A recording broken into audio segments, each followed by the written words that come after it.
And we're live. Welcome to another edition of the Industry Insider, your promotional products podcast where you can get all the nerdy news you need to know about. I'm Jeff Franklin, National Accounts Manager with Headwear USA, and I'm joined today by three other lovely folks. We're going to get to those in just a second. But before we do, I just want to talk to you guys just a little bit about TechWeld. So TechWeld's got some USA-made products in a world filled with worry regarding overseas products. They offer many USA-made products to help separate themselves from the promotional product pack. So let's see. For instance, okay, one of the other things that's happening right now, obviously in this climate, is a lot of kits and drop shipping. So ultimately, TechWeld's got this incredible "Come Kit Around with Us" program. It's an initiative to push kits. They've got 8 different stock packaging, believe it or not, for their kits. They've got an EVA bag, a PVC tent pouch, PVC tube, the organza bag, a pillow pouch, the BTL 202 30-ounce tumbler, or a retro lunchbox. The lunchboxes are awesome, by the way. Kids love them. Not many players in the industry are focusing too heavily on the kits, which allows TechWeld to hone in on how to market these products and expand upon their already vast kit line that they have. They've also got incredible sunglasses, winner of Distributor Choice Award for sunglasses. TechWeld won the 2019 Distributor Choice Award in the sunglasses category. Many SKUs are FDA approved and offer UVA and UVB protection. So you guys should definitely go check them out at techweld.com to get more information. Now, as I said, I am joined today by 3 other lovely folks. First of all, before I just introduce them and ask them to say hello to you, I just want to really give a shout out to Facebook. You guys really helped us launch this podcast on time today. For anybody that doesn't know, thanks Zuckerberg. Really appreciate it. No, ultimately they changed the API between Zoom and Facebook. First time, been an issue, whatever. Whatever that means. Yeah, I don't know either. That's what Brendan said. So sounded good. I'm going with it. So that voice you heard, obviously, Stephen McFadden. Perfect. Oh, sorry. How are you, sir? I'm doing well. Yeah. As Bill used to always say, platinum level broadcast today. Absolutely. Say that. We're going to go bamboo today. Yeah, for sure. Also joined by our favorite Meg Erber, Big Meg in the house. What up? Hey, just want to say, won this week. Just want to put that out there. Yeah. Yeah. That's because Indy put up 33 points for you. It ain't going to happen every week, sweetheart. It's not going to happen. Still killing it even without Saquon Barkley, okay? Enjoy the 2-1 record while you've got it. All right. John Petty from Sage. How are you, sir? I am doing very well. Thanks for having me. Absolutely, man. I'm glad to finally have you on board. We wanted to talk Sage show. The last go around didn't have time or wasn't able to fit it in the schedule, but so we want to sort of talk Sage show. We want to talk. You guys actually just did round 2 last week, right? Yeah. We want to talk about that. And then we also really just want to talk some really cool statistics from the Sage perspective or search engine inquiries that's industry related and sort of what you've seen, sort of pre-COVID and how the whole COVID-19 thing has sort of changed search inquiries and criteria and all that good stuff. So really excited just to dive into that. But John, I'm going to give you maybe 3 or 4 minutes just to sort of tell everybody that's listening sort of who you are, how you got involved in the industry, sort of what your role is, and all of that good stuff. Fill us in on John Thomas Petty, aka Johnny Bravo. Yeah. Well, again, thank you guys for having me on the podcast. I'm a big podcast listener in general, at least until COVID. So, and y'all's was definitely one that I listen to pretty regularly. So it's kind of surreal to be on it.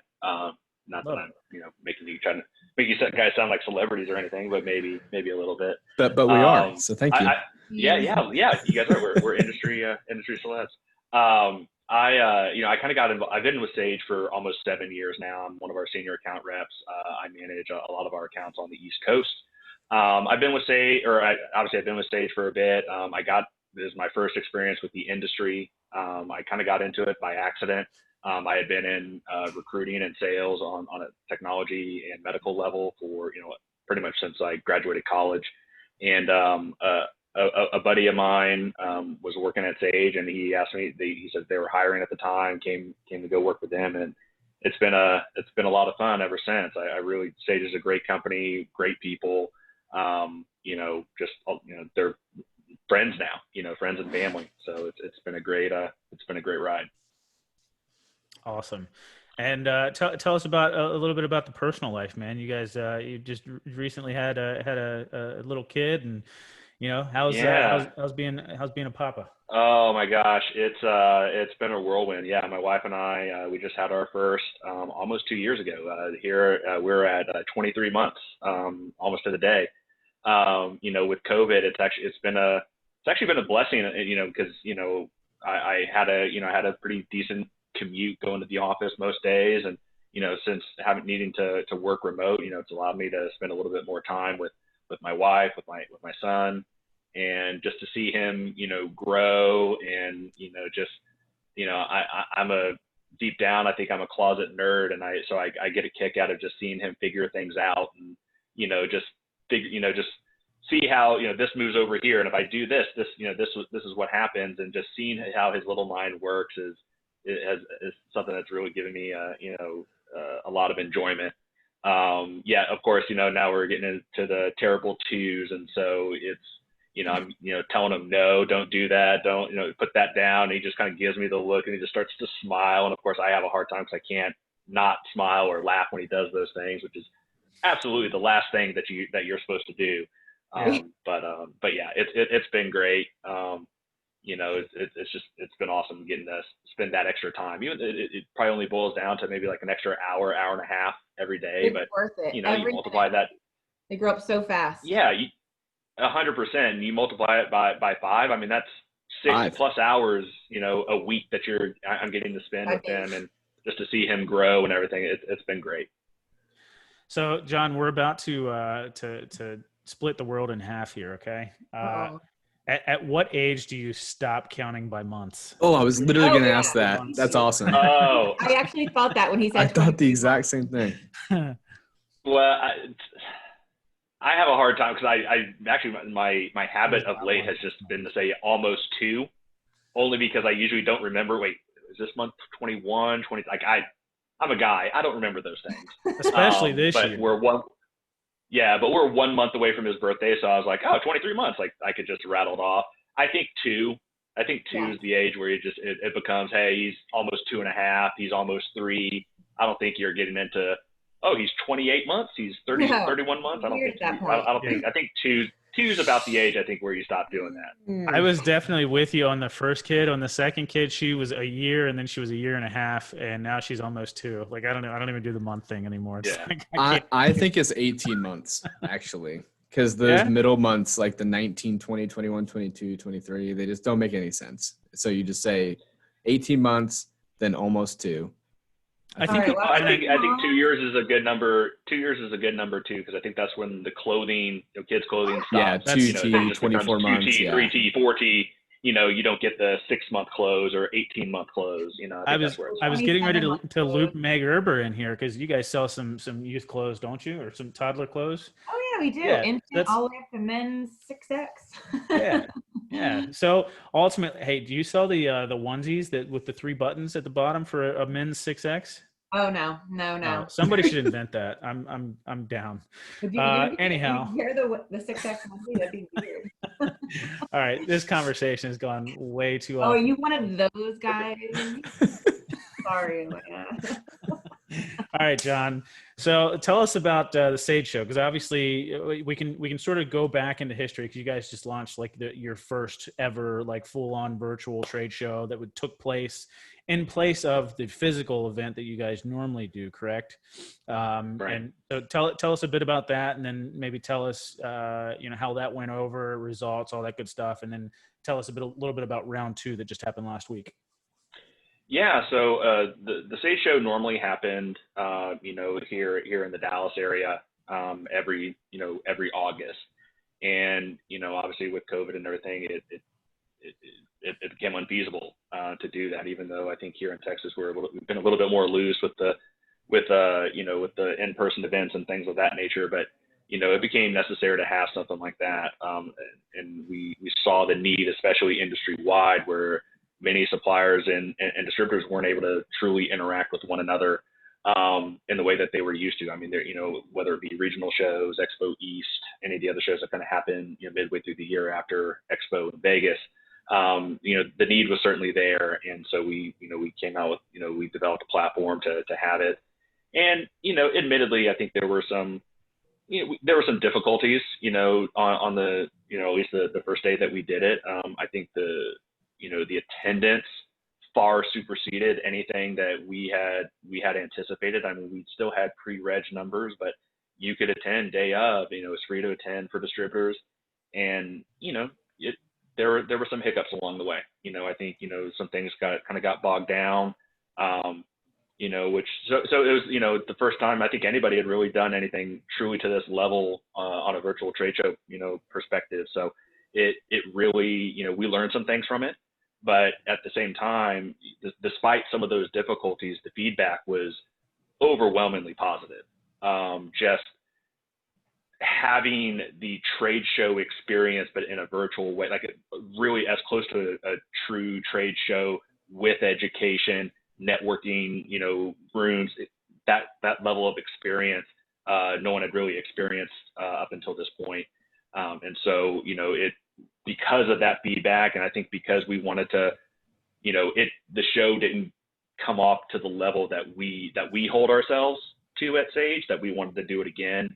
And so, so last week, we actually did 2 days of it. I think the two day schedule allowed some of that to be, some of that traffic to truly be spread out a little bit more evenly. And so things went off really well. I'm glad to hear it went really well. I will say that, from a supplier standpoint, we didn't jump in for either of the Sage shows because, from our standpoint, it felt like it was maybe a bit expensive to exhibit for a virtual only show, because I feel like there's so much about, and it's probably just our product, or soft goods in general. I think it's a very tactile type of sales. Like you have to sort of feel it and touch it. There's no real substitute for that. So ultimately, like, I'm glad to hear that it went really well, but I don't have any insight as to how the show went or how it was set up, but I'm kind of interested to see now that PPAI has decided to go virtual with Expo in January. Right. Are they partnering with Sage on that? Because I know there's, the Power of Two, Sage, PPAI. Like, are they using some of the technology that you guys have put together? We'll be working with them. Yeah, we'll definitely be working with them on that. I'm not privy to some of those discussions on exactly what platform they're going to be utilizing. But as a technology partner of theirs, we're certainly going to be working with them. Gotcha. As far as, I guess, the experience and what distributors were able to see, I mean, just from, I don't have the stats from the first one. I know pre-reg numbers, we were looking at over 7,000 distributors that had pre-reg for day one. So that was quite a few, over 200 suppliers exhibited, which, again, I think admittedly, there was a little bit of a hesitation both from a supplier and distributor standpoint, just because, again, it's, hey, we're all experiencing this for the first time. No one has had this, everything going on right now, happen to them before. So we're all learning as we go. But, there were over 150, just in these 2 days, there were over 115,000 unique booth visits across the board, over 5,300, visitors. The platform that we developed allows, not only allowed for chatting, but doing, integrated video calling. So you could actually video chat with somebody in the middle of the trade show, just like you would, or just like you would be interacting with somebody at a real trade show. There were over 50, close to 1,500 of those. So it's, you got a lot of that normal trade show experience through this platform. Do you know if you guys were able to capture any video of sort of how, like, what the standard experience or general experience would be from a supplier standpoint and or a distributor standpoint, and then maybe be able to make video of that to sort of show people what they missed out on, or to drum up, maybe from round one to round two, or maybe from this to whatever the next virtual event Expo is? or round three. Yeah, I think we do have some of that available. I don't think we've actually put anything together yet to that degree, but I mean, I know we did. Some people did do some screen recordings of what they were trying, what they experienced and what they were, how they were interacting with both suppliers as well as other distributors, in some of the networking rooms. And just the education, the on-demand education that was available. Yeah. So FOMO is real. So I think, just from that standpoint, from somebody that did miss out, I'm very curious as to how it was structured, how it was put together, because I hear great feedback. But I think in order for you guys to sort of take it one step further, you need to sort of let people in on what they missed out on, so that next time around, it's not something that people want to miss, So just a bit of feedback on absolutely. Yeah, no, absolutely. And I think that is certainly something that we want to do. Of course, you always want to strike that balance, and you don't want to make people feel bad about missing out on things. Yeah, you do. Except for maybe That's you. the way to do I it. may want to make you feel bad for missing out. But yeah, it's again, we're all learning as we go with this, whether it's from the tech side and the development standpoint, supplier standpoint, distributor. We're all still trying to figure things out and what works best for us. And I mean, I'm sure the next go round is going to be a little bit different. There are still lessons to be learned from day 1, day 2, and day 3. So we're all trying to make the best of it for sure. That's awesome. Do Meg or Steven, you guys have any more questions regarding Sage Show before we jump into? I have a couple questions real quick, and I'm sure it might generate some more. But what did you? I missed it as well. Again, heard nothing but phenomenal reviews. So, but I would like to know: was there anything different about the Sage Show that is different from any of the other virtual, like online trade shows right now? Like, is there anything that was like, oh, this was so innovative and cool? Like, damn, like, was there anything like that, or was it just like a different platform, like how you had it set up with the rooms? I think it was, I think the platform was certainly next level. I think there was, more of, really virtually anything you can think of. I say the word virtually, and you think about a virtual show, pardon the pun. But yeah, I think, almost anything you can think of from a traditional trade show experience, you got to experience with the Sage Virtual Show. Again, like I said, whether it was video calling, being integrated within the show platform, being able to share products, being able to actually see a little bit more, or, get samples delivered, the education being on demand, just like as you would at a normal show. There was networking lounges, so you could actually interact with other people, whether it be, your regional association or just, in general. So it really had, like I said, an almost real experience. So when it comes to next year, obviously where we talk about Expo, you might do it. I'm actually, I'm on the board for Expo East. So, just hearing you talk about this, and I know, obviously I can't talk too much about what we're doing or anything like that, but I'm thinking, like, how cool would it be if we actually do get to have an in-person event, which is the goal? How cool would it be to kind of combine that with some type of virtual option, for people who don't want to come, and then you have somebody maybe like a webcam set up at every booth or something along those lines. Maybe have one person at the booth being able to, like, answer those type of interact. things. Yeah, absolutely. Yeah, well, that would be cool. I think 100%. And I think, honestly, everything's on the table, right? Yeah. We and when we get into it a little bit later, as far as, just numbers and things of that nature, there's still a lot of wait and see, out there, on every level. And so not knowing how things are going to be here in the next few months to next year, I think you have to keep your options open. With everybody, for the most part, taking taking a hit, so to speak, travel budgets and, things of that nature are going to be more difficult for everybody. So people may not be able to afford, or may not be able to,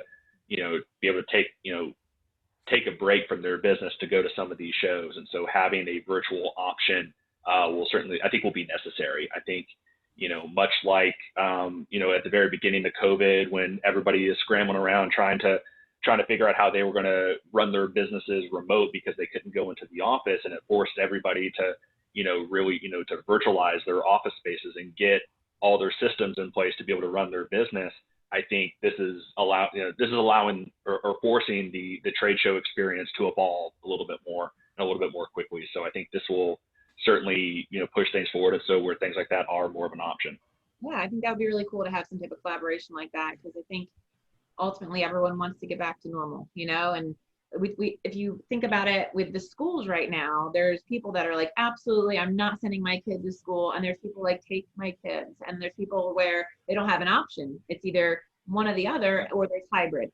But I think having that as an option, so those people aren't so full of piss and vinegar that they ruin it for everybody else. Honestly, like, I think I don't know, just in my head, I'm already planning and controlling all of stage. Yeah, no, I 100% agree. I mean, every trade show, whether it's even with us, being Sage being a technology, partner of PPAI at, for the expo, there's always a couple of us that stay back, in the office to help manage things. And, and there are a number of people I talk to, especially those that are on the East Coast that don't want to travel all the way out to Vegas.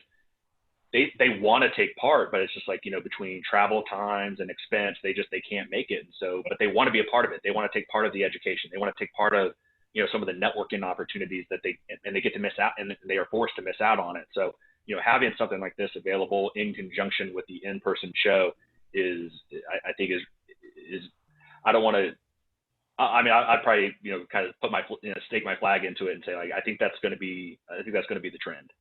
Very cool. Well, maybe John, we'll reach out and talk about it afterward. Okay. Absolutely. Yeah, John, were you just, this is personal now, it's got nothing to do with Sage or anything like that, okay? Were you at all surprised to hear that PPAI decided to go the virtual route as opposed to delaying the show into March or April? And I say that because obviously now our next big in-person trade show is not until the end of March for ASI Orlando, right? Yeah, I think there's two halves of me. Part of me was kind of surprised, but the realist, logical side of my brain isn't surprised at all. Just, again, all things considered, and a show of that magnitude and that size, it takes a lot. There's a lot of planning that goes into that, and you have to pull the trigger, so to speak, on decisions pretty far in advance. And I think they bided their time, or didn't bide their time. They waited until the absolute, until they absolutely needed to. Hey, we've got to make this decision, and the better decision was to go virtual. From a safety standpoint, just to still give everybody what they want, what they need from and what they expect from PPAI Expo. Yeah, and I think bottom line is I think they all still want to have it, but it's just reality with so much still unknown, and we don't know if a second wave is even coming, or if it's not, or if this is kind of fizzling. Since we don't know and everything is still so fluid, they did make the best interest. They did just make this decision in the best interest of the industry and us as suppliers, and you, Stephen, as distributors and service providers. So sad as I am, it's definitely in everyone's best interest with so much unknown still. For sure. Yeah, I mean, it wasn't that long ago when we had Paul Bellantone on the show, and basically he said it as exactly how I think everybody would want to hear it. Is that their intention is to have the show unless they absolutely can't have the show. So they would have obviously made that decision with a lot of weight behind it, going one way or the other. So I know it wouldn't be an easy decision to make. That's a huge bread maker or money maker or whatever for PPAI, breadwinner, whatever. I don't know what I was thinking there. You know what I'm saying? But ultimately, like they kind of rely on that show. Like it's a huge money maker for them. So to be able to have to make that decision, I'm sure was not easy. So it's a money maker for everybody. I mean, yeah. From distributors making their contacts and getting deals done, suppliers, same thing. I mean, I know Stephen and Meg, you guys can probably speak to this too, or just being on the supplier side. Some suppliers, again, with budgets and things of that nature, they limit the amount of shows they go to. There are a lot of suppliers out there. They go to one show a year, and it's the expo. And so they rely on that show to prospect and get some deals done. So it's necessary, for the industry at large. Absolutely. Yeah, we only go to one show a year as a distributor. So Stephen, because we do want to move things along a bit. Yeah. Do you have any questions then regarding Sage Show before we move into the? No, I'm actually really excited about the nerdy news. So I'm really excited. I was active listening, so I apologize for that. But I was like, get to the nerdy news. Come on, let's do it. All right, John, let's talk stats, brother. Let's talk pre-COVID. All right. And COVID era search inquiries and all that good stuff. Just any nerdy news you can share with us to fill us in on the stats. Some of these are certainly some rough stats, and but it's interesting, at least as far as and I'm not a mathematician, I'm not the guy that does those things, but seeing the some of the trends and how quickly certain categories of products, became the number one category in Sage. I don't think I'm breaking any crazy news by saying in April masks were the number one category. Is it fidget spinner? No. It is the new fidget but by April. But every month since April, masks have been the number one category, up until through August. So, which I don't think that surprises anybody, right? What's funny is how in March and April, out of nowhere, the number two category was hand sanitizer, but that has actually slipped over the last few months, and it's still in the top 10, but it's not, it's obviously not the number one product. Your number one, categories or your top categories are still, shirts and bags are still some of the most searched for items. It's interesting to see those things. And I think the one that cracked the top 10 that, not that I would say I was necessarily surprised about from a logical standpoint, but it was surprising to see, it just, didn't dawn on me, was decals, floor decals and other decals being, and that being a top 10 product category, that obviously wasn't there this time last year. Wow. Yeah, I'm curious, and maybe you kind of alluded to it with shirts and bags, but as you mentioned, masks were number one until August range, and then sanitizer's been slipping. What's been replacing those as the top? Because I think that's what people are super curious about, of like what's trending, like what's good replacing those pieces. Well, hand sanitizer has certainly slipped, but it hasn't slipped, slipped that far. It got up to number two and then is now down to, about numbers 4 and 5. So people are still searching for it, but it was obvious, March and April when the run on hand sanitizer happened, that was the big thing. And then, it slowly kind of leveled out, so to speak. The categories that got replaced were categories like lanyards and just towels, are just some of the general categories that got replaced by these, moving in. Tumblers, caps, shirts, bags, your standbys. They're still back in the top. They're still in the top 10. Gotcha. Oh yeah. T-shirts are even in the top 10. Doesn't everyone just know where to go? Right. Shameless plug. Shameless plug. S&S stands for shirts and shirts, right? Shirts and more shirts. Sorry, go ahead with No. I think some of the categories and the trends are pretty logical, from that standpoint. I think your top 10 are still are still what you would expect. Those three are the main ones. Decals, masks, and hand sanitizer were certainly the top three biggest moving ones. But masks, just for example, the increase in searching from this time last year to now is almost 29,000% increase difference. Wow. That's either that shows how low masks were on the totem pole a year ago, or how much it's being searched for now. But it's probably a little bit of both. Shields have increased almost 24,000%, in search volume. Gowns have increased 3,500%. Thermometers have increased nearly 1,000%.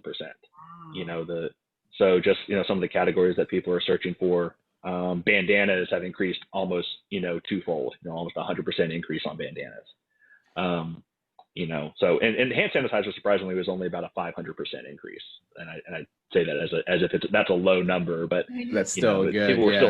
People were still searching for hand sanitizer before this, but obviously that. Well, yeah, hand sanitizer I feel like is still a relatively normal product that we were selling a year ago. Yeah. Face mask, nobody would ever really think to sell a face mask, a year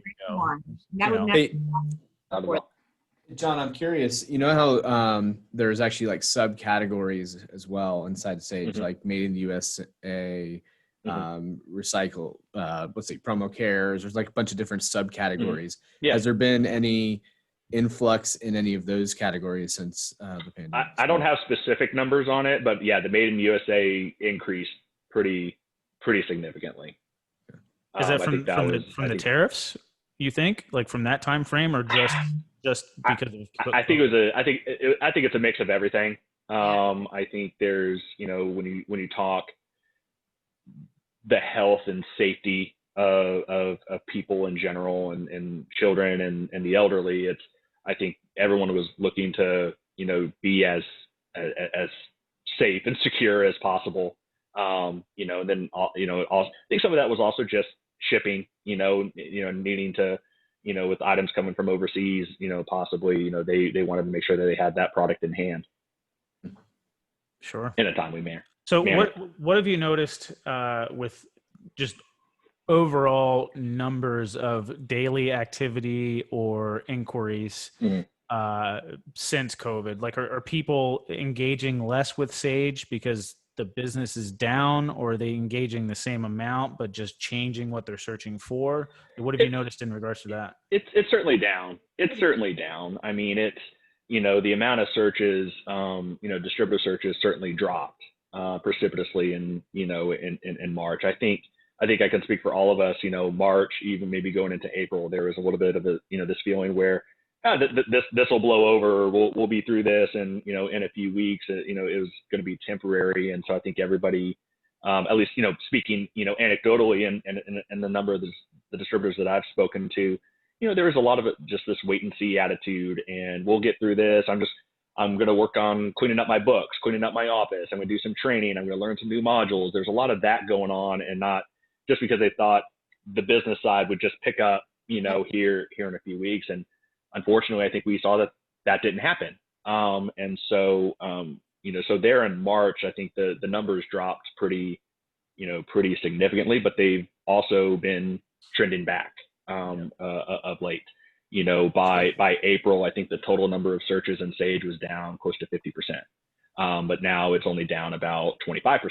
So it's started to trend back up. And I think some of that is, distributors on that level are trying to engage more. They're getting plans in motion, for events or, gathering in school, obviously coming back into session, in some places. I think that certainly affected things as well. Sure. Awesome. Well, I mean, since you'd mentioned the USA made products, I mean, I think I'd be remiss if I didn't talk about TechWeld. I'm sure they've seen quite a bit of uptick in their searches, obviously, because they've got those USA made products that everybody's looking for, right?